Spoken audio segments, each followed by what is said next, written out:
সৌমিত্র সুজাতার পর এবার বিজেপিতে মুকুটমণির স্ত্রী স্বস্তিকা। শেষ দফার প্রচারে তৃণমূল প্রার্থী মুকুটমণি অধিকারীর স্ত্রীকে বিজেপিতে যোগদান করিয়ে চমক দিল বিজেপি। তাহেরপুরের সভায় মিঠুন চক্রবর্তীর হাত ধরে বিজেপিতে যোগ দিয়েছেন রানাঘাটের তৃণমূল প্রার্থীর স্ত্রী স্বস্তিকা ভুবনেশ্বরী। তার হাতে বিজেপির পতাকা তুলে দিয়ে মিঠুন বলেছেন, স্বস্তিকা ভুবনেশ্বরী এখনো বিরোধী প্রার্থীর লিগ্যাল ওয়াইফ। লোকসভায় বিজেপির টিকিট না পেয়ে ভোটের মুখে তৃণমূলে যোগ দিয়েছিলেন মুকুটমণি অধিকারী। তৃণমূল তাকে রানাঘাটের প্রার্থীও করে। বধূ নির্যাতনের মামলা চলছে, একসঙ্গে থাকেন না বলে স্ত্রী স্বস্তিকার সম্পর্কে হলফনামায় জানিয়েছিলেন মুকুটমণি অধিকারী।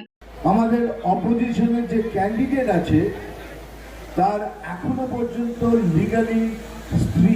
এদিকে বিজেপিতে যোগ দিয়ে স্বস্তিকা বলেছেন, মুকুটমণিকে ভোট দিলে তার মতোই জনতাকে ঠকতে হবে। 28 মে 2023 উনি রেজিস্ট্রি ম্যারেজ হয়ে গেল এবং সেই যে চলে গেলেন ছেড়ে, সেই যে চলে গেলেন বাস একেবারেই লাপাতা, মানে বেপাত্তা। আপনারা কেউ মুকুটমণি অধিকারীকে দয়া করে কোনো ভোট দেবেন না।